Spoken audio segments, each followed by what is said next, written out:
Lads, we are back with another video in the channel. Today is another review rankings, but this time it is an AFL edition when I'm going to be talking about my team St Kilda Saints performance in 2024, giving a bit some points and few facts on what they can do when we head off to off season.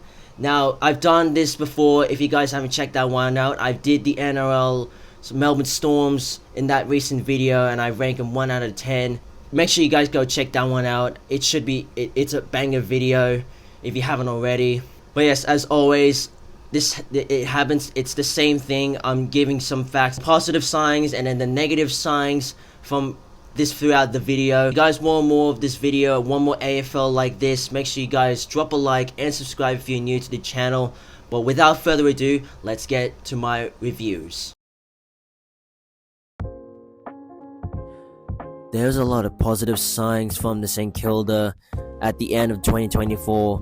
We had a tough fixture. We have to take up the challenge, but you know, the boys had to strategize. But overall, I think we come up with the best competitors in this side today. The lads has created something new, and definitely a lot that I can see is that the positive signs was in our way, in our favors, and especially our skipper Jack Steele. He's one of the players that I really most likely to see taking the leaders and the leadership group of the St Kilda group staff, driving into incredible matches that we love to take a challenge for ourselves. And definitely it's gonna get a lot more harder when we get off to the next season of 2025. Yeah, I'm just most likely to see what the new Saints can do. Ooh, this is the question that I get a lot of some of my fellas that I know from, but I think Jack Higgins' goal personally shouldn't be, because the ball was obviously out of bounds. If it was inside of the boundary line, it would have been one of like the best goal of the year, but inside of me, I do not see Jack Higgins' goal shouldn't be the goal of the year. But matter of fact, in the game, it was one of the best goals I've just seen that Jack Higgins has never done, just like what Gary Ablett does around the boundary line corner. But yeah, good to see Jack Higgins having an incredible impact. There is a lot of wins that the Saints has successfully outcome the challenges. That I think the St Kilda's win against West Coast was at Marvel Stadium at round 19 was one of our best wins because of the margin points, and not only just a win, it was Tim Membry who had racked up 5 goals to carry the St Kilda with an impressive win to have Bradley Hill's 200th game. So yeah, this was the best win, and not expecting that to have this kind of performance. And I want to see this in the next season when we have this upcoming round when we're up against a high quality team. But like I said, it's not going to get very easy to have like this same style. It's going to take a lot more than that to have like a 100-point win.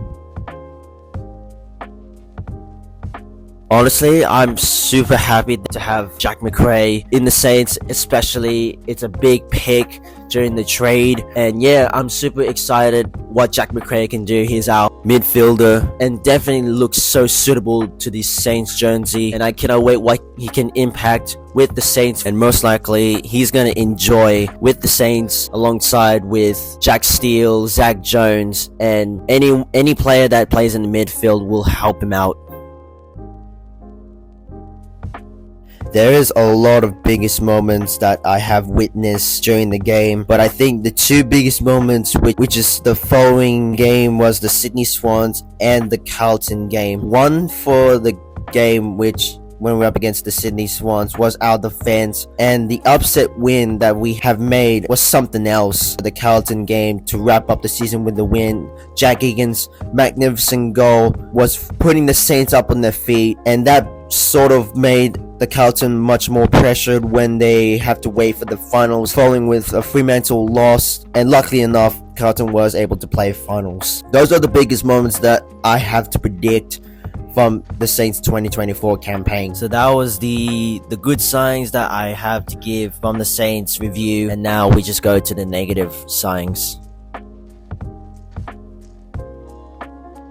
There's a lot of explainings that the Saints needs to adjust a bit. One is that we need a player that has like a speed in our midfield so that we can get that clearance going. Number two is that we need to stay focused on our kickings, because with that kickings, it's like a poor error, and most likely that it's an easy intercept that we give away. It's really annoying to see how things can get wrong with our kickings and our handballs. That's something that we need to adjust from a bit, because we bombing it straight through to our forward 50 and straight to nowhere with just easy uncontested marks by the opposing teams. And if I was the coach, I would have like a player try get like Dan Butler to play in the midfield, just to see if that would suit his play, because he's got speed and he's got that fast agility to run it straight through and give it to the forward 50. And yeah, I want to see that happen. If I was perspective and skeptical on what this happened, I think it's the right option to give. I've known Tim Membry's like 6 years ago, since I started supporting the St Kilda, and Josh Battle, I've only known him like 4 years later. And yeah, it's sad to see them go. I've loved how they played, and considering and playing for the badge for St Kilda. Hopefully to see these two give what they got in their next chapter when they play their new clubs and new debuts. I'm really happy what they have to give from the St Kilda to enjoy this badge and passion. I want to say thank you for them. I want to thank their consideration throughout the decades of this St Kilda. I hope to see them like what they can do.